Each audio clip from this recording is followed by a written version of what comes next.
particularly around stereotypes. Yep. We are traveling through a pretty heavily stereotyped part of America. Sure.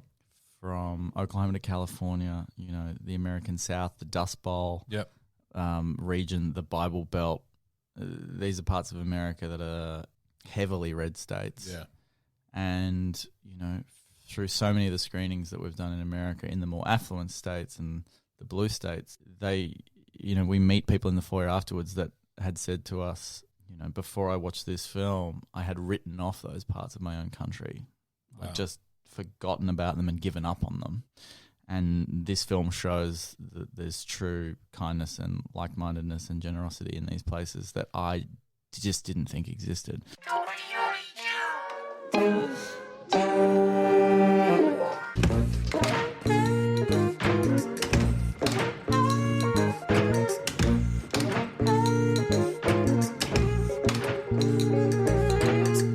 Hi everybody, welcome to the podcast. This is Humans with Luke McCredden. I'm Luke McCredden. That voice you're hearing there was Cameron Ford. Cam is a director, producer, very talented, creative mind when it comes to film. His most recent documentary film and series that he's created is called Bikes of Wrath. We do spend a fair bit of time in this chat talking about the Bikes of Wrath. The reason being it is an amazing film, an amazing series. We also delve into the creation process and what's involved in doing something like this. Very interesting chat. Had a lot of fun talking with Cam, and I really hope you guys enjoy it. So check it out, episode 5, Cameron Ford. So thanks for the beer, by the way. Oh, my pleasure. It's good. I mean, you're right next to Dan Murphy, so Is that no plug intended. Perfect. And thank you for coming in. It's good to meet you. Yeah, you too, man. It's awesome. Thank you. Thanks for having me. I feel like you've been in my bedroom for quite a while. So By that I mean computer screen. Okay, right. Welcome, unwelcome. Man, it's welcome, totally welcome. Okay, great. I said to a friend of mine the other day, we were talking about Bikes of Wrath, and I said, my wife hates it because I'm the worst binge watcher. She will knock over a series in a night if she could, and I'm like one episode, I'm asleep.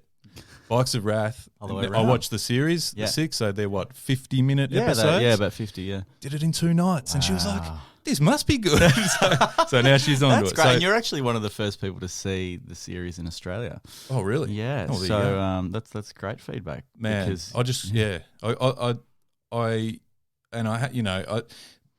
putting it out there to people listening, we're going to talk a bit about Bikes of Wrath. So if you haven't seen it and you're tuning in now, firstly, just check it out, however you can. But then maybe you can come back and listen again because I do want to talk about it a bit. Because we can pull it apart. Awesome idea. I guess give us a rundown for anyone who's just sort of hearing about it. What is it? What did you do? Is the Bikes of Wrath? What the hell is the Bikes of Wrath? It's a very it's seemingly convoluted, but at the same time, once you sort of get your head around it, it makes a little bit more sense. But essentially, myself and 4 friends, 5 of us in total, decided back in 2015 to ride our bicycles from Oklahoma to California in honor of the Dust Bowl migration route undertaken by the Joad family in John Steinbeck's The Grapes of Wrath. And it was an opportunity to sort of look at the modern day parallels that exist in the book from when it was written back in 1939 right through to America today. And the idea was sort of born from Charlie and Leon, who you obviously met in the series. It was they picked up The Grapes of Wrath and like, this is an incredible read, and sort of went on record saying this is their collective favourite book of all time. And then I got involved in the trip as a filmmaker and as a sort of budding adventurer, but probably someone that hadn't done the volume of stuff that Charlie had done, and Leon's done a whole bunch of stuff as well. And the goal was just sort of like, well, if we're going to do this trip, let's actually film it, because the original concept was, well, let's go from A to B on bikes and just kind of retrace the route.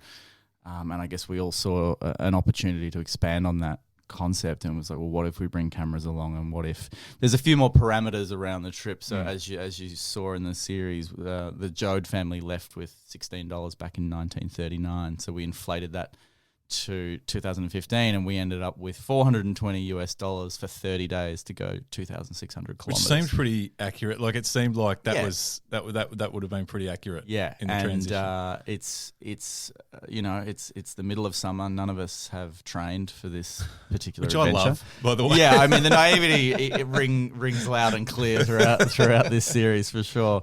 But it is, it's one of those things where you kind of naively think that you can just get on a bike and ride, and once you do a day or two, you're like, holy hell, this is actually infinitely more difficult than what we thought it was going to be. But not to give too much away, but at the same time, I mean, we could talk about it in either way. It's sort of like, here's some spoilers here, if you want to chat like that. But ultimately, it's a film that sort of shows a lot of great hope and generosity, I think, in the sort of forgotten parts of America. Yeah. And these are the people that voted Trump in.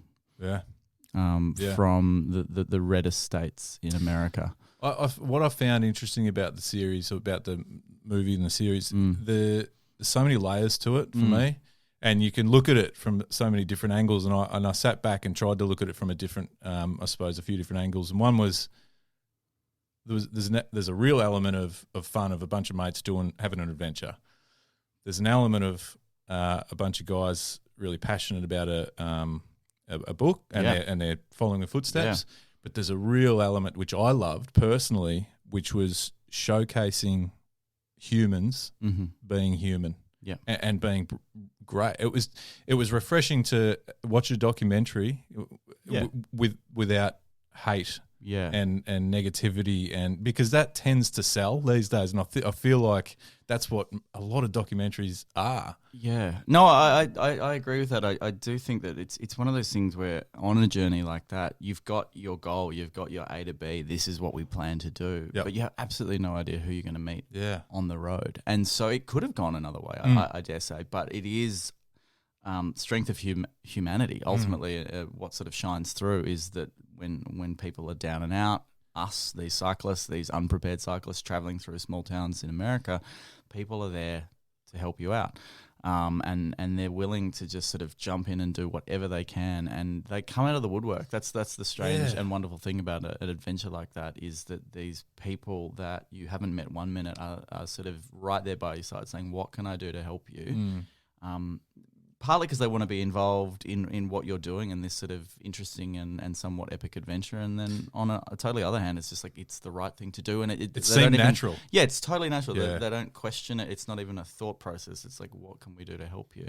It's probably an element of them sort of going, why are you doing? I'm interested because it's just bizarre. Well, it was sort of a 3-stage process. They'd see us coming over the hill with, our solar panels, and we hadn't showered for 10 days. And smell you coming. Yeah, they could smell us over the hill. And then they'd take one look at us and like, what are you guys doing? Yeah. And then you'd sort of explain very briefly, but by that stage they were all in on it, because it's, we've got stories from behind us, in the towns that we've already passed through, and then we've got this adventure of where we're going, and we're here right now to chat with you guys. But it was all ridiculously organic. But this is the thing, the beauty of it. And credit to you, hats off to you, man, for putting this together, because it didn't feel like watching it. It didn't feel like you were piecing it together, like you were staging it. It genuinely felt like from watching it, and I've never met any of you guys, so I'm not saying this because you're my mates. Yeah, it genuinely felt like you captured the organic sort of nature of these people. Well, I'd like to think so, and it's nice to hear that. I'm when you go into an adventure like this and you don't plan a single thing, like we did not know where we were going to be sleeping on night one. We did not know. That's evident too. Yeah. And you'll meet these characters, Chip and Jackson, who take us down by the river on their property, and they cook up a meal for us. And there's a little bit of concern amongst some members of the group at that stage. It's night one. We've done 8 miles. We've been invited down to the back of some guy's property in the middle of nowhere to hang out and have a cook up, as they call it. And they seemed interesting sort of characters. Yeah, and it's like at that moment you make a decision as a group. Are we just saying yes to everything that happens, or are we going to kind of walk through this adventure mindful and scared and always thinking the worst of people? And so that's a really important turning point in the series and the film, is this moment down at Chips Creek, as we called it, where we meet these people who turn out to be extraordinary, generous people with a slightly interesting exterior and demeanor. Yeah. But if you I can understand that there was some concern some among trepidation among for sure, and like especially night one, and hearts are pounding. It's night one. You've done no miles on the road, and all of a sudden this is happening. But yeah, I think to speak to that, it is a 100% unplanned adventure. You have no idea who you're going to meet, where you're going to end up each night. And, that's proof, not that we ever really needed to prove it, but that's proof that none of this is staged or planned. And the things that happen internally amongst the group, obviously, with some trip-threatening injuries and all those sorts of things, it's just what happened. And the best thing that you can do as a filmmaker and as a storyteller is to capture everything that happens. Yeah. And then in the edit room, work out what actually belongs and what, is interesting but not as interesting as the other stuff. And if there was a lot of negativity or a lot of hate or a lot of racism along that journey, it's not that we would have cut it out. We just didn't see it. We didn't experience it. I think there's some, not like backlash over the film, but some people are like, it's a little bit too nice at times. And it's like, well, it still does show the problems that exist in America quite loudly and quite clearly. But I would also say that, if you're on the road for 30 days and these are the encounters that you're having, there is some truth to that. And it was certainly our truth. Like, for us as these sort of non-cyclists, cyclists, these are the people that we meet. Yeah. And this is what happened to us. And it's just a very honest portrayal of that.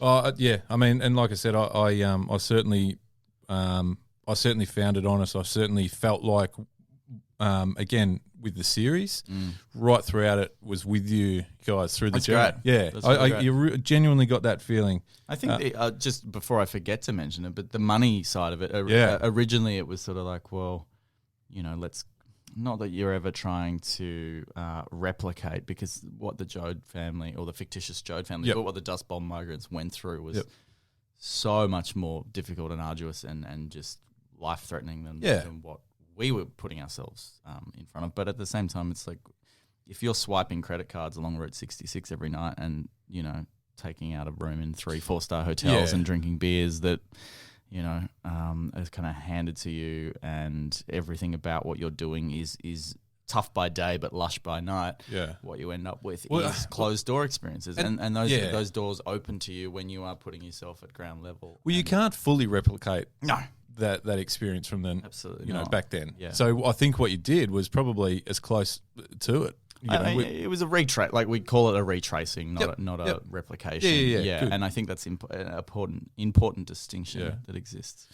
There's so much of it that we could pick apart and talk about for hours, and I'm not afraid. I'm just putting it out there to the listeners. I'm not afraid if there is a spoiler or something too bad, because I've got you here. I want to talk to you a lot about it, but I found some of it quite, and again, it's credit to you, sort of quite moving, and what was, I think, a masterpiece. And I'm not a film buff or a expert in this.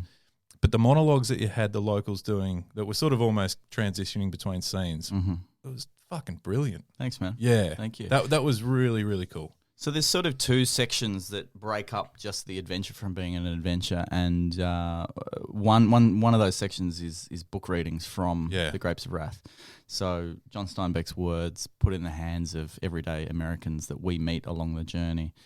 And then we sort of found paragraphs that represented this moment within the trip, and we actually flew back to America 2 years later to get them to read those sections. Well, I mean, the book's 470 pages long. Yeah. And we filmed 160 hours of footage on the road. Wow. You have no idea what you're going to use until 1 year back in the edit room. You're kind of getting a shape to the piece, and we knew we wanted to use some paragraphs, but as to who was going to read them and what those paragraphs would be, that was a trip back to the States, because we didn't really know exactly what was required until we had a shape to it. And then we're like, okay, we'll get this character to read this paragraph, this section within the series. What was it like going back? It was great, man. It was actually really, really good. I mean, we did it in a car this time. Yeah, sure. But the people, the getting back together with those people? It was just Charlie and myself. Yep. And so we went back. Oh, I mean the locals. Oh, yeah. Well, it was strange. I mean...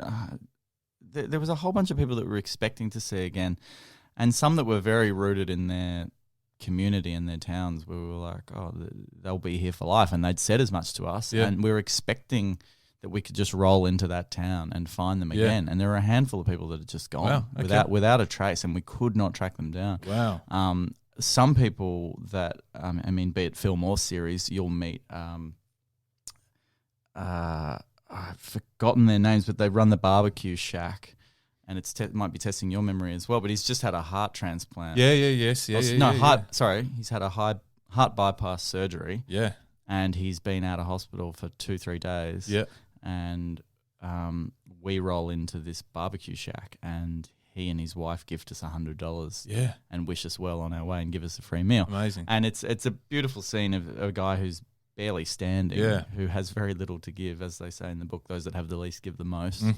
And here's this incredible act of generosity from someone that's just lucky to be standing. And we went back thinking 2 years later they will be there, because it was a thriving business, and they were nowhere to be seen. And really, we did a lap around the entire strip mall, as they call it, chatting to every single shop owner, and we're like, where are these wonderful people? And no one knew, no one knew where they'd gone, but we just knew that they'd left. So it was a really sad moment when we didn't get to reconnect with them. The Hanning family, we were lucky enough to go back and see again. Buckskin Dan is an elusive character. I don't know how well you remember him from he's the guy that we sleep in a Patriot wagon. Yes, yeah. I was going to say, I think like night 25, 26. The one who had the gun and the whip. Exactly, yeah. And so, what an amazing character! What a guy! That's cool. Yeah. The family early on in the piece, is that who you were just mentioning? Yeah, so the Hanning family, we meet them on day 6. Yes. And then, as you know, they return to find us pretty much days before the end of our trip. Yeah. And that's an extraordinary moment in which they were travelling or something. Excuse me. Yeah, they were on a family holiday. Yeah. And we thought the last we'd see of them, obviously, was the day we met them. And they're like, oh, well, we're heading here, and here. We're like, great.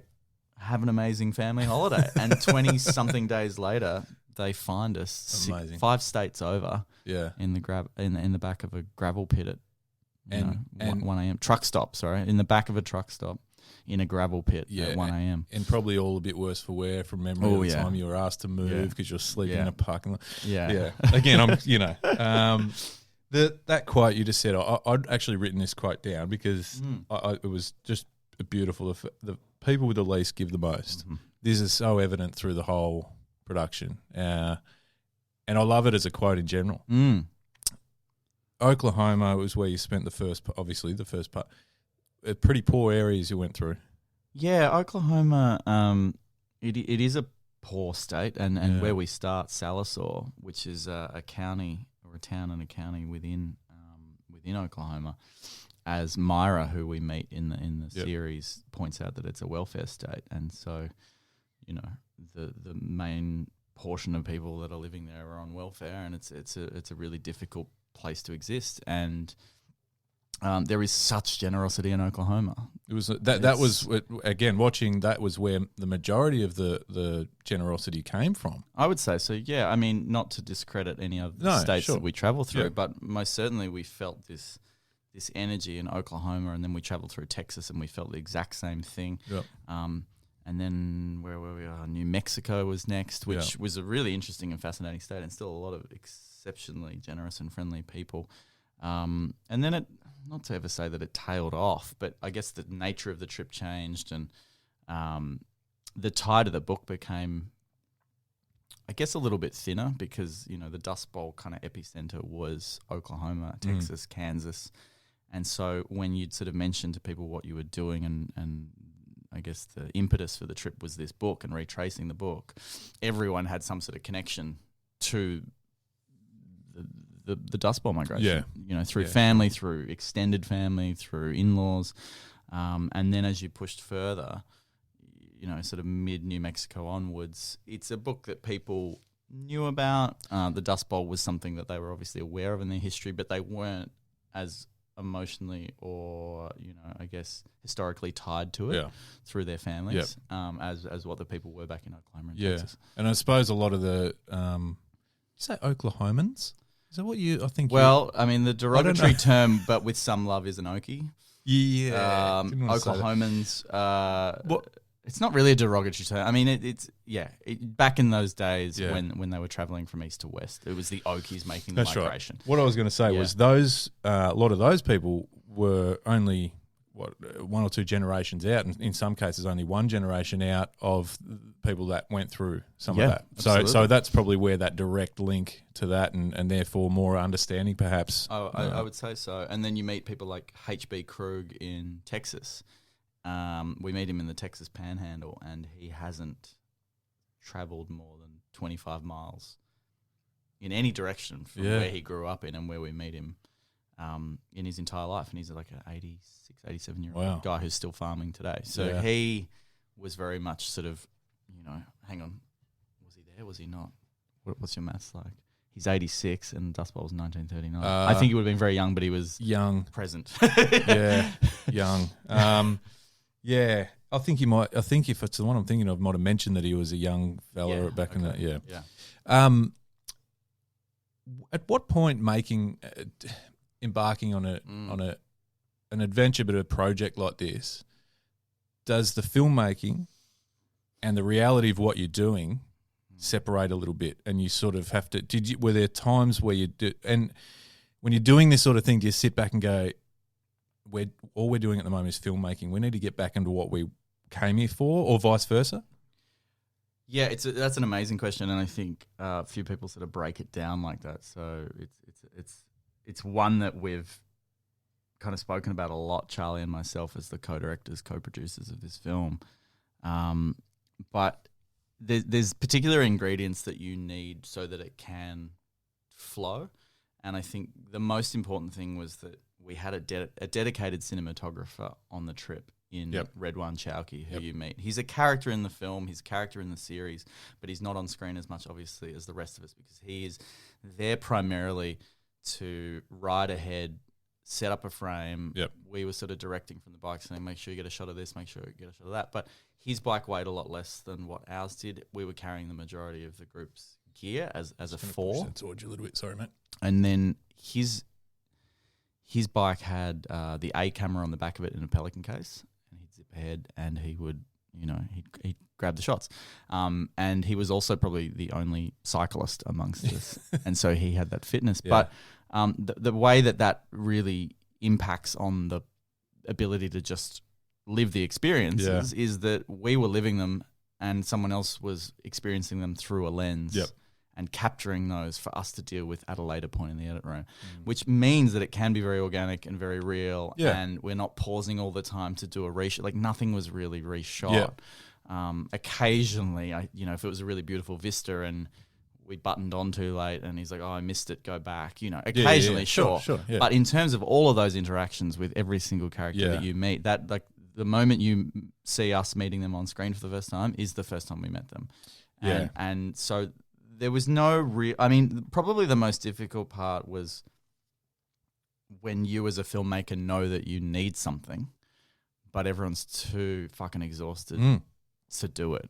And that became more and more evident in the latter stages of the process and the trip and the film, and everything was...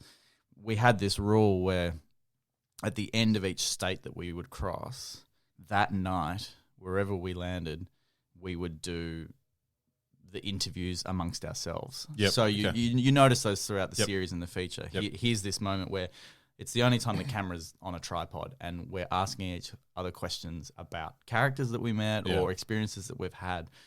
And the reason that was so important to do that night was otherwise the memories are gone, because next thing you know, you're 4 days down the road and you can't quite recall what happened because it's all kind of bleeding into one thing.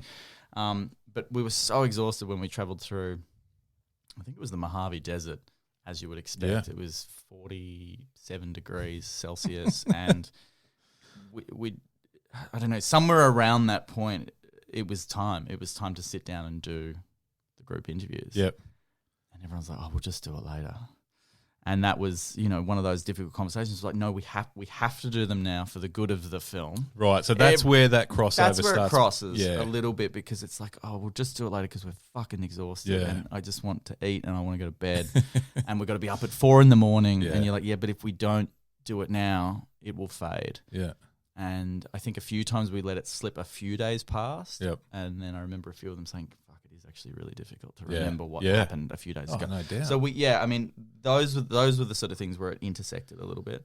But all in all, it was one beautiful organism, because the solar panels on the back of our bikes are charging the cameras that we're carrying. Yeah.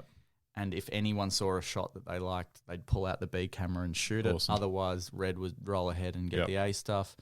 I took charge predominantly with the interviews of the rest of the members of the ride, and it just sort of flowed on. Yeah.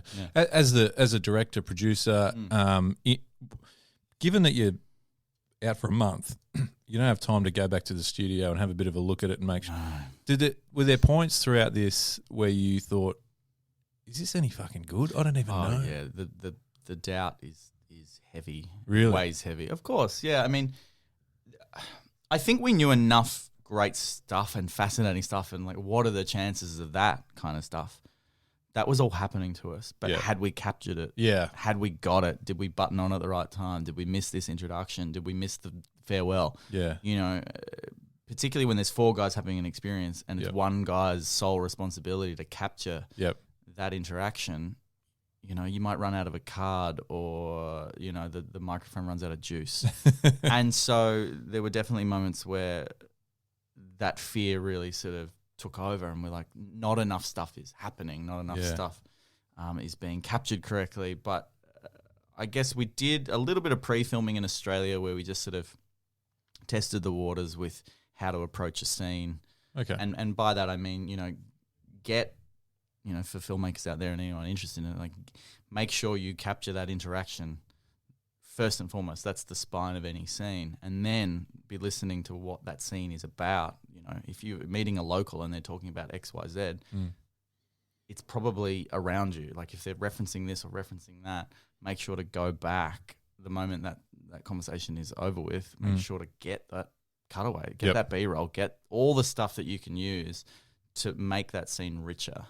If it's family photos on the wall, if it's a hill in the background that is tied to some lineage within the family, or like, if it's being referred to, or if it's part of this person's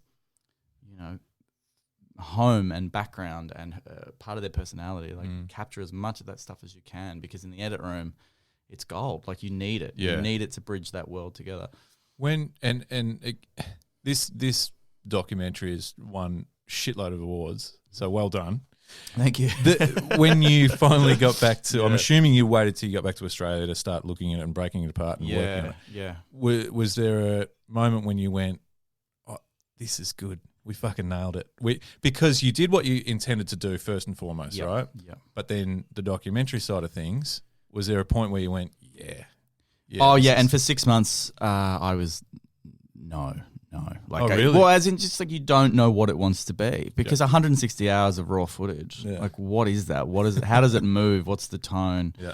And, sure, you're not manipulating tone, but you are choosing moments, and you are stringing that together with music, and you are, of course, selective in what you choose and in what order to put it.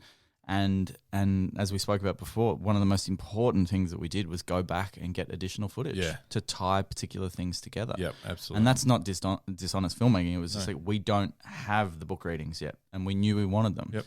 We don't have this person's opinion on this part of America right now the way we would like. So let's go back and ask them that question. And not again, just ask them that question for the first time, because, you're on the road, you don't always get everything. You don't always ask the right questions, or sometimes sleep is the priority, so you just choose that, and then you look back and go, "Fuck, we should have asked that person a few more questions." Yeah, the 6-part series, was that always intended, or was it the fact that you had 160 hours? I mean, I guess it speaks to thinking about what you're making as you're making it. But I do vividly recall about day 9 or 10, just riding on the bike and being in my own head and thinking so much stuff has happened to us and it's 10 days in. Yeah. If it continues, this could also be a 6-part series. Right. Okay. As well as a feature film. Yeah. And, like you never want to dictate what you're shooting could or should be. The film usually tells you what it wants to be. Like some people have gone out to make, a feature length. But at the end of the day, the material's not quite there or the story doesn't warrant being 90 minutes long. So what ends up happening is here's a lovely little 25-minute doc that should be 25 minutes because the story will dictate the length, I think. Do you feel like people force Sometimes. an extra 30 minutes on just for the sake of it? Television has restrictions around a 55, or like a 50-minute episode of something or a 50-minute feature is a television hour. Yep. And then for series length things, Netflix not so much these days because, you'll watch like the OA is a really interesting show in that respect because one episode is 42 minutes, one is an hour and 5, one is 26. Like they don't really care. Yeah. But when you're trying to allot into a television slot, yep. The series is a case in point. Like we had it pretty much cut, and then our distributor over in the UK, they're like each episode has to be within 30 seconds length of the one before. Wow! So all of a sudden, you're putting back 2 minutes of content that you had already cut because you got to get that one up to time. Is that for television? Is that why? As a broadcaster, you are if you're filling a 6-part series across a 6-week slot on your network, it needs to be consistent so that I can program it correctly. So all of a sudden it's got to be 51 and a half minutes. Yeah. And from an editing perspective, it's like, oh, okay, I already cut that scene 3 months ago, but we're running a little thin here and we need an extra minute. So, but actually a few scenes that were on the cutting room floor very early on, and then I went back because I needed to find a few extra beats. I went and watched them. I was like, I don't know why I cut that. That's hilarious. Hilarious. Yeah, it was probably more of the humorous stuff that maybe, and I was blessed to find those bits and put them back in. With that, one thing I think I really liked about it, and I'm all for stupid humor, love it, and especially in documentary style things where it's mates just really. It was a perfect amount. Like none of it seemed fabricated, and we've spoken about that already. But it wasn't like you were. Hey guys, let's do this. It'll be funny. No. Do you know what I mean? No, totally. There was some stuff that really made me laugh. There was some stuff that was, but when I looked at it back, I went, that was kind of dumb, and I can tell they are so fucking exhausted, and that's why it's funny. Do you know what I mean? So there was no doubt from watching it that you hadn't gone, hey, go do that again. It was funny. We'll film it. Yeah. So again, no, I mean nothing's redone in that respect, but I think it's probably important to credit just the chemistry amongst the guys, and like this was never cast. Most things are cast, particularly in drama or narrative. It's cast. You choose the right person. Well, this just kind of organically came together. Like Leon and Charlie had read the book, wanted to do this trip. Yep. I'm good friends with both of them. I got involved and said, let's film it. Ollie is really, really good friends with Charlie, and they grew up together, and he'd always wanted to travel through America and hadn't had the opportunity, and takes amazing, film stills. And so that's a beautiful tone and texture, I think, that adds throughout the series and the film. And then Red, just through friends of friends in Melbourne. You needed someone We who could needed ride. a cinematographer that could ride. Yeah. And I remember very clearly the day I met him, he knew about it.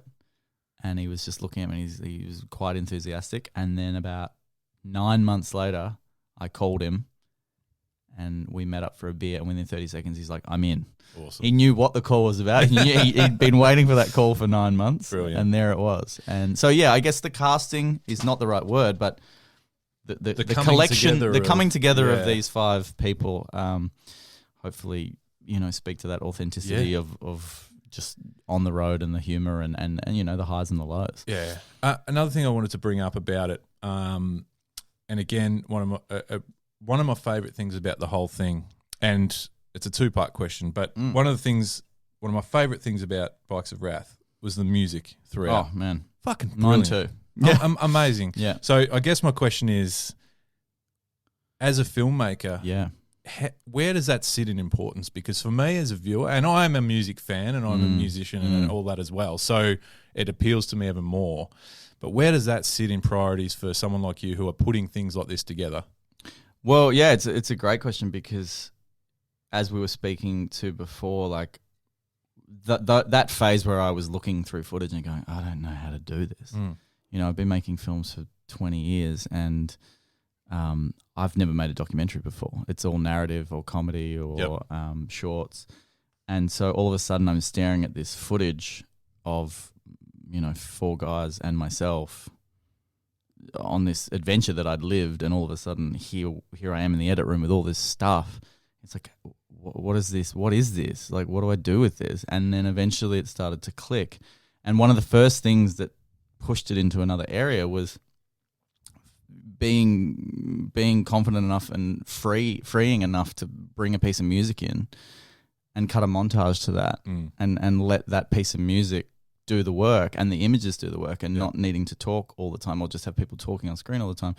And so all of a sudden it was like, oh, music. Yes, of course, music. And, you know, it's difficult to get well-known stuff for not a lot of money. And at this stage we had no money, and it was all, this entire thing, you know, up until recently was self-funded. And so the natural progression was to sort of seek out local independent artists who were writing great stuff, but no one had heard it before, because then you've got... So is this what most of the music is that we're hearing? It's all... I think 85% of the people are Australian artists that you, with absolutely no disrespect, would not have heard of before. And then there are a handful. So Israel Nash is, you know... Do you know Israel Nash? No. Okay, so he's an amazing artist. He's released about 6 or 7 records. Okay. He's based in the high country in Texas. Right.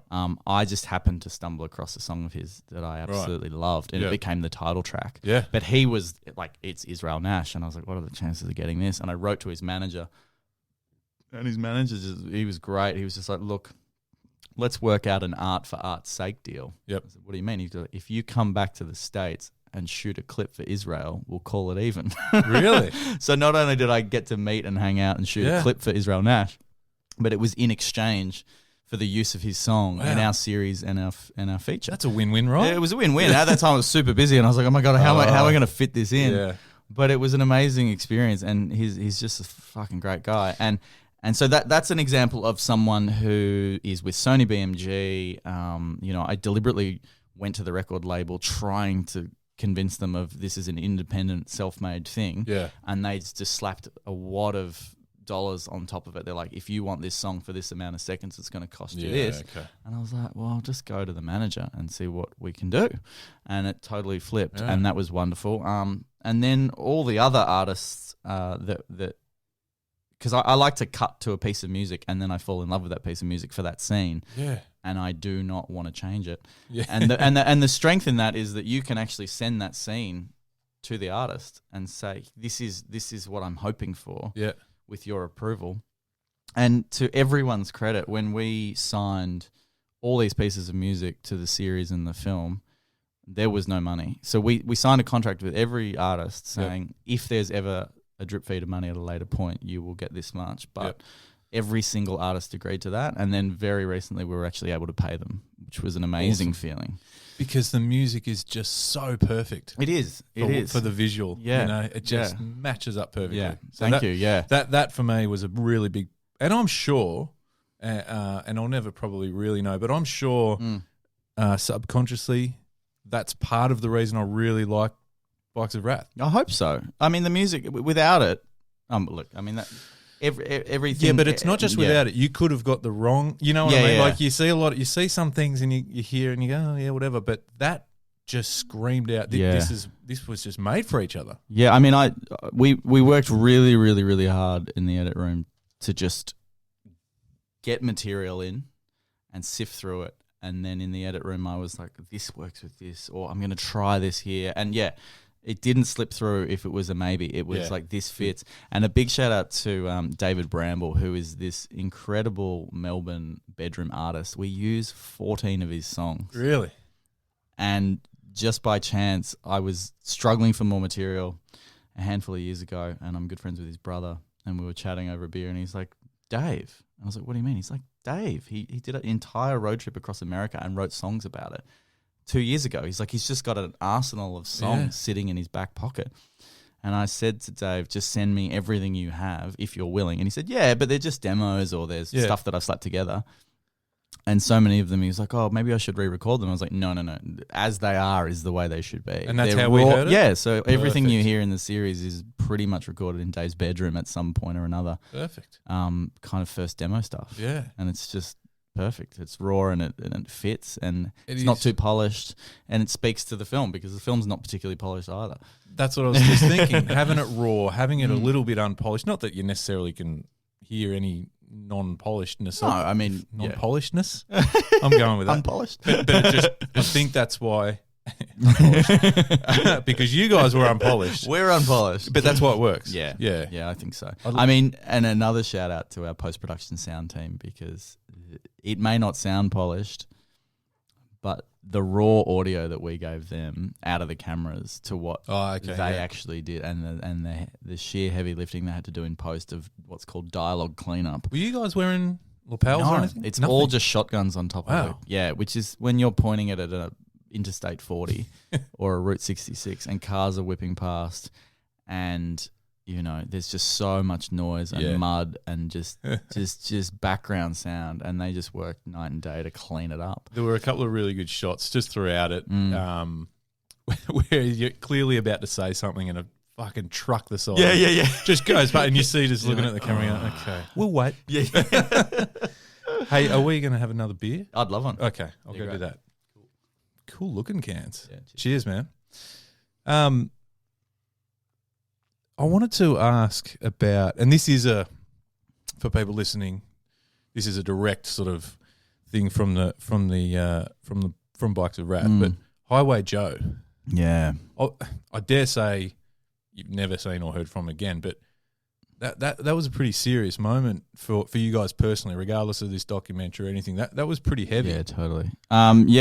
So I mean, it's not giving anything away, and I think for most people listening to this, maybe they've seen Bikes of Wrath in one form or another. But we meet on day, I think it's just over the halfway point in the trip, and so many people have been so generous to us and helped us on our way. And there's been trip-threatening injuries and just people extending themselves above and beyond. And then I guess it flips, for want of a better term. Yeah. You know, we're traveling in the heat of the day and we're pulling up this hill and we roll alongside this guy by the name of Joe who asked me if we had any water. And, you know, you kind of, when you're riding, you just kind of focused on where you're headed and you're just trying to do some miles. And I kind of looked over and said, oh, yeah, no. And we pull over and it wasn't until I got off the bike that we kind of looked at one another properly and I was like, oh, this guy doesn't look like he's doing all right.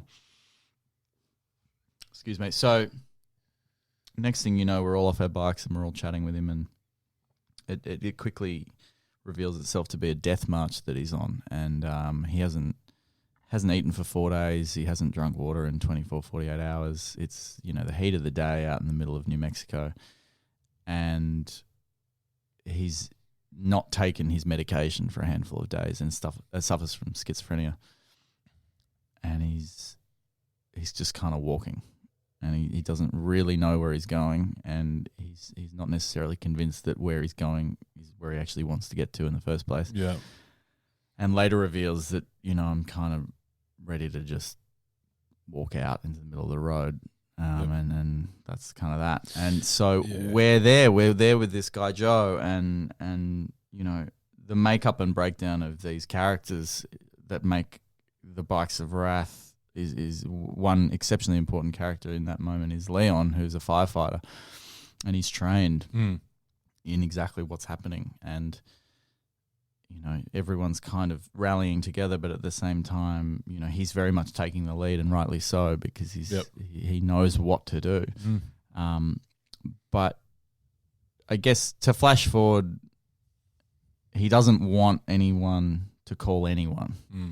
And there's sort of not a disagreement amongst the group, but probably just a lack of communication because some of us are over here and some of us are over here. And And I remember sitting with Joe just one-on-one for a period of time, and he looked at me and said, "Promise you're not going to call anyone."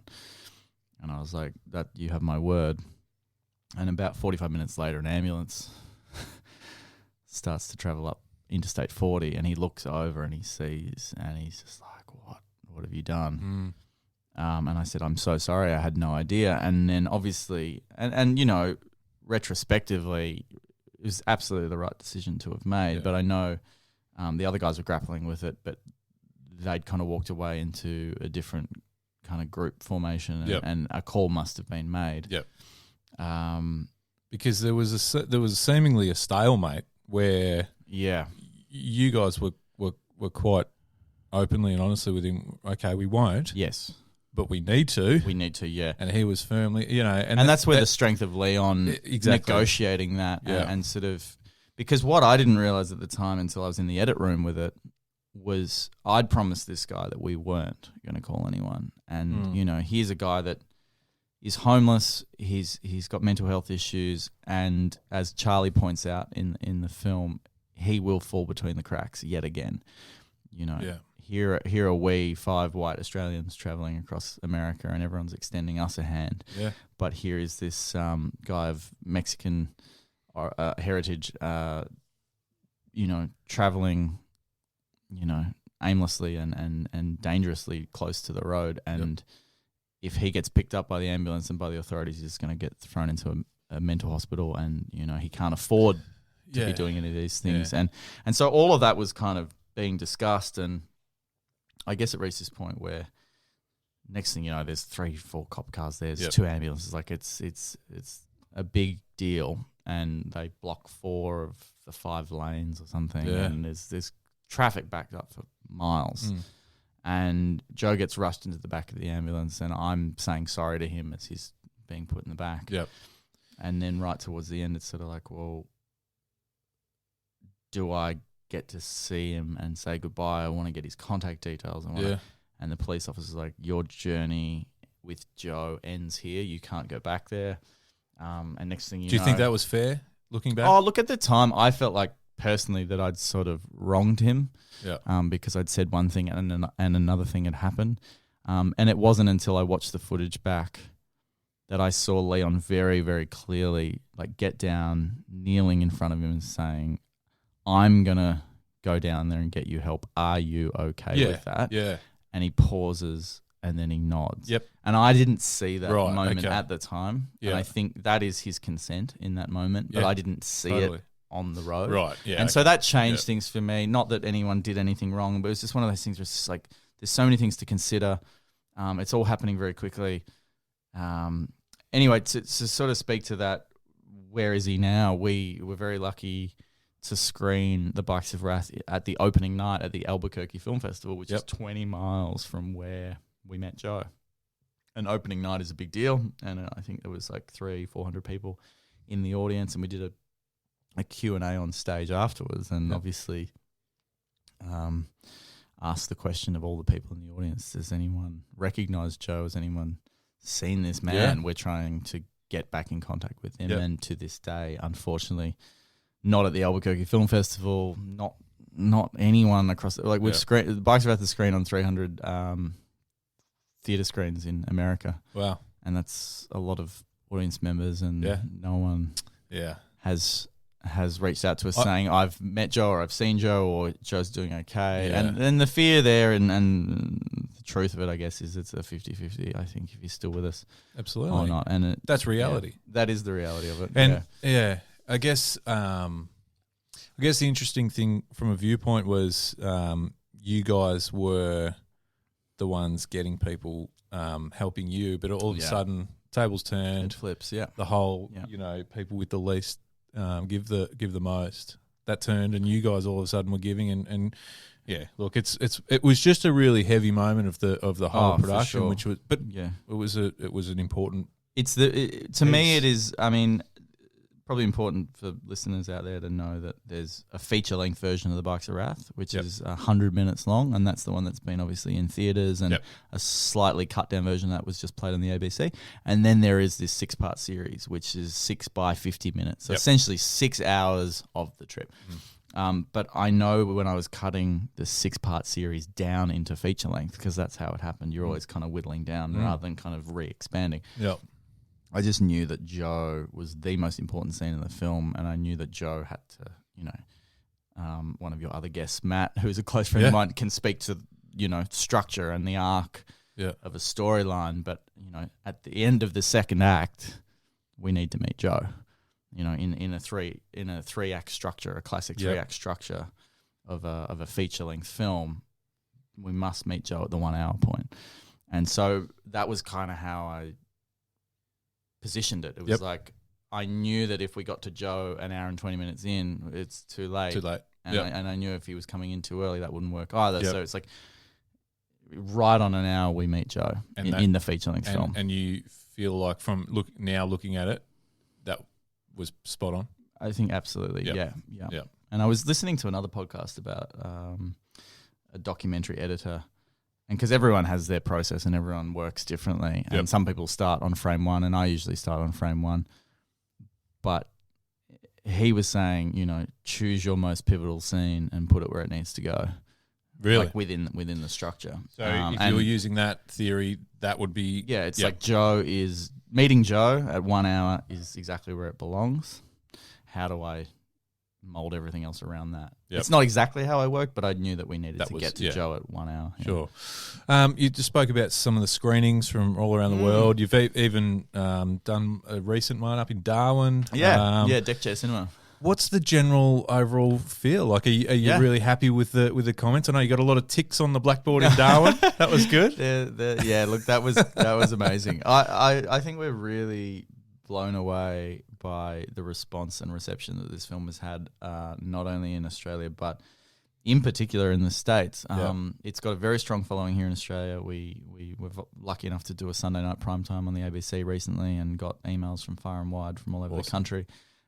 We did a whole bunch of theatrical screens here in Australia from, I think it was early Feb right through to the end of March, and it just kept going. And my home cinema, the Nova up the road here on Lygon Street, we were lucky enough to sell out 3 sessions of 220 people, I think. Yeah. And that was a life highlight because that's where I go to watch my films all the time. And all of a sudden my film's playing there. And that's pretty cool. And it's full and people are connecting with it, and amazing response there. And then the Astor was a absolute, take to your, what do you call it? I don't know, life highlight, I guess. I was going to say take to your grave moment, but that's not right at all.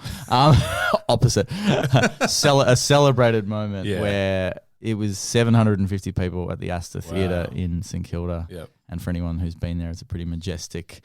Did you go? Oh, yeah. And were you nervous?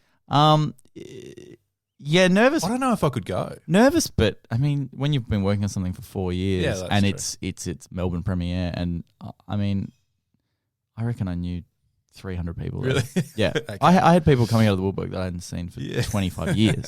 It was crazy, and it was just such an extraordinary experience. And then we did a Q&A afterwards on stage. Yep. And, awesome. So, the response from people that through to people that you've never met before, through to emails from all over the world. I mean, we've screened in Canada a whole bunch, and we've just started screening in the UK. We're pushing into France in the next 2 months. Wow. It's what do you have to do? Do you have to subtitle that? Yeah, so we're lucky, but we met someone who loves the film, wants to put it out, and said they would pay for the subtitles. Sweet, that works. We copped a nice break there. Yeah, totally. Yeah, but I mean, 300 screens across America, I guess, is the really big win for us in terms of just audience. Yeah. What do you with all the screenings or with people watching at home like I did? What I paid so I could watch the series. What do you hope, or is there one thing? There's probably not one thing. There's probably more. But what do you hope that people take away from it? I think there's a few things that Charlie and I speak a lot to this at the Q&As that we do, but particularly around stereotypes. Yep. We are traveling through a pretty heavily stereotyped part of America. Sure.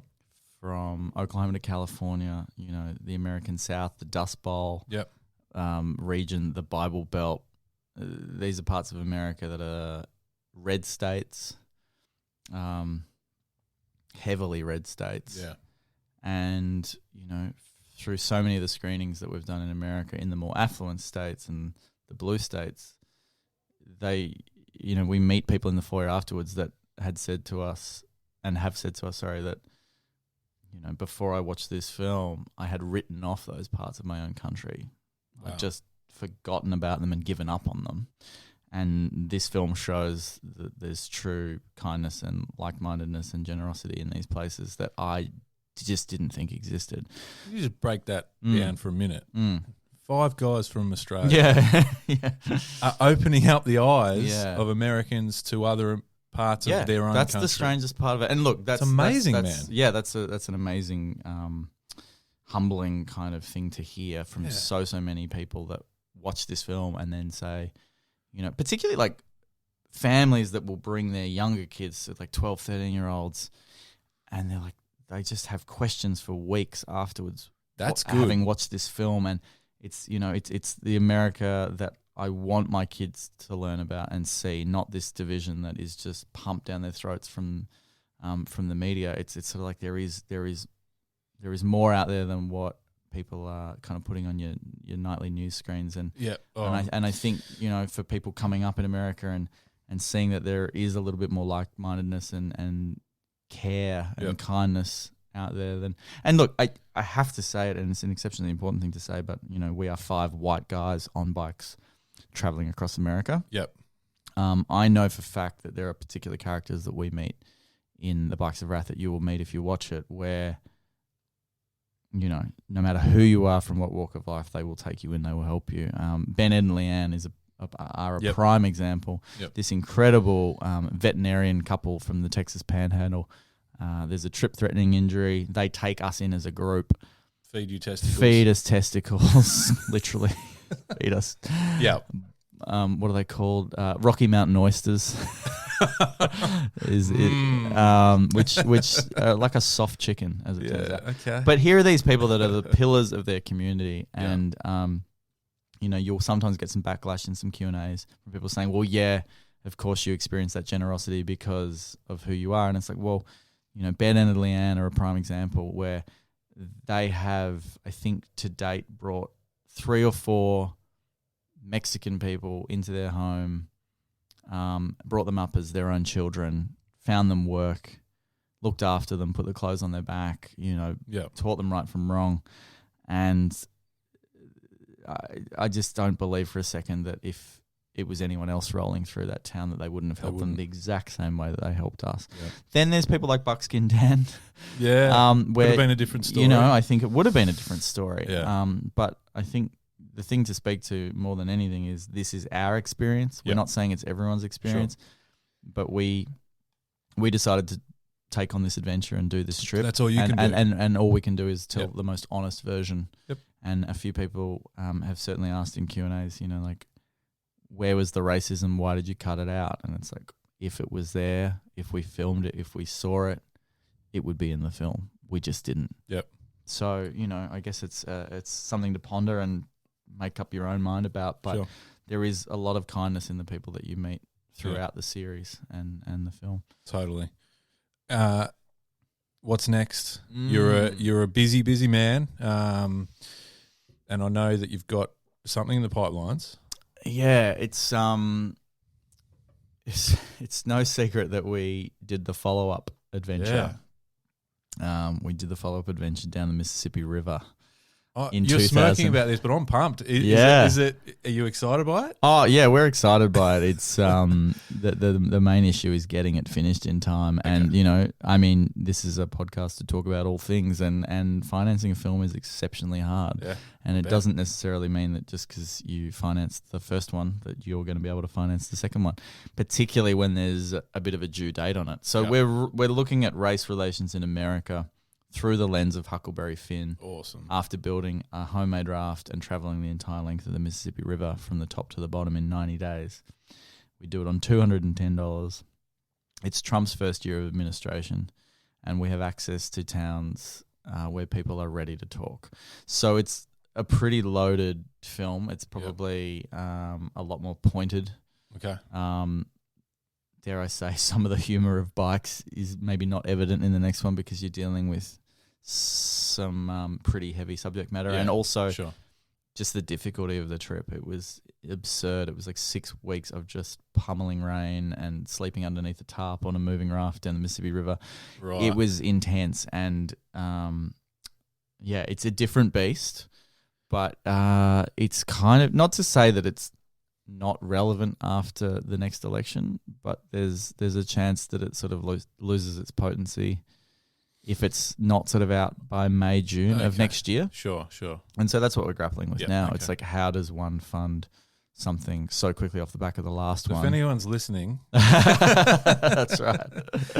Dan Murphy's, you mentioned. Dan Murphy's, yeah, that's right. Okay, cool. So what I suppose, because I'm hopeful that people that haven't seen Bikes of Wrath or haven't heard about it, grab it and look, and then the next project can flow on. So how can people stay in touch to see? The most kind of comprehensive place that you can visit is thebikesofwrath.com.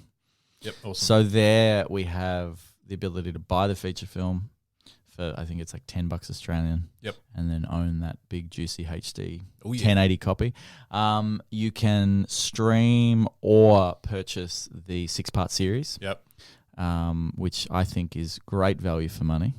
Considering, I paid? Yeah, you did. Yeah. Thank you kindly. Do you get that? Yeah. Oh, good. Yeah, well, that's the beauty of Vimeo. Like, it's important to show the differences between, here is this distributor or here is this streaming platform. Yeah. And by the time everyone takes their slice of the pie, there's 10 cents left in your pocket if you're lucky. Whereas with Vimeo On Demand, which is a pretty amazing service, excuse me, we have an account. Our series is up there. Our film's up there. People from all over the world can just buy it and watch it, and 90% of that comes back to us. Well, that's good. As the producers, as the filmmakers, as an independent group of filmmakers, it's really important so that we can that's how it should be. Invest into the next Well, I'm glad one. my money went to you. Yeah. Hey, well, that's awesome. So, and then the follow up, which you say is hopefully out early next year, or there's no way mid. it'll be mid if we're lucky. Okay. Yeah, it's just, that one was 210 hours of raw footage. Ooh. Are you going to do the series thing again? We thought about it, and I'm super proud of the Bikes of Wrath series, and I genuinely hope anyone listening who's seen the feature spends that extra 4 hours with us. Yeah, because I think it's a pretty different beast, and I'm not sure. Have you seen the feature as well, or just the series? Just the series, yeah. Yeah. So the order to do it, and this is really important. The order to do it is watch the feature first. I've fucked it right up. You fucked it. Fuck. Because here's the way your mind will work when you watch the feature. You'll be like, oh, but they cut out that bit and that bit and that bit. Whereas if you watch the feature and then you watch the series, you're like, oh my God, who are all these new characters? Rookie mistake. That's cool. But it's good because you're kind of touting the enjoyment of the series, which is great because not nearly as many people have seen the series as those who have seen the feature. Yep. But I'm super proud of it. They are very different beasts. Okay. One allows for more humor and just more time on the road and more of the minutiae of, the day in, day out. Tire changing. Yes. There's a montage in episode 5. How many tires, man? Where Leon changes 13 tires. It's and I love that sequence. Absolutely. It's a banging song. It's heaps of fun. And it's just kind of like, this makes total sense. You can't justify that in a 90-minute feature, though. Yeah, no, that's fair. That's fair. I just can't handle how, and maybe it was different in real time, but how confidently and happily he was changing all those type. Man, I would have just thrown that fucking thing in the bin. Zen. Like he'd reached some sort of higher plane. Yeah. Because that was 13 back tires in one day. The same tire just kept going down. Yeah. Poor bastard. Hey, listen, thank you so much for coming in. This has been awesome. It really has. Great. I urge anyone, the social media. Yeah, so our world is Facebook. So if you look up Bikes of Wrath or the Bikes of Wrath on Facebook, we pop up with a pretty solid following. And then the website, which is brand new and was launched the day we dropped on ABC. Awesome. When we went out on a Sunday night back June 30th, we dropped the brand new website. And it's a bit more of an American thing, dare I say, than an Australian thing. But there's actually merch up on there as well. And people in America like to own the T-shirt. People in America like merch. Yeah. So there's hats, there's T-shirts, there's other bits and bobs. But in terms of the actual film and the series, you can find them there. Awesome. So it's at thebikesofwrath.com. I recommend everyone get on there, have a look. It is so much fun, so good, so interesting. It really is interesting. Cam, thank you for the beer. Thanks, man. And thanks for the chat. This has been so much fun. I really appreciate I'm it. glad you've enjoyed it. Yeah, I have too. Yeah. Cool. Thanks. Awesome, man. Cheers.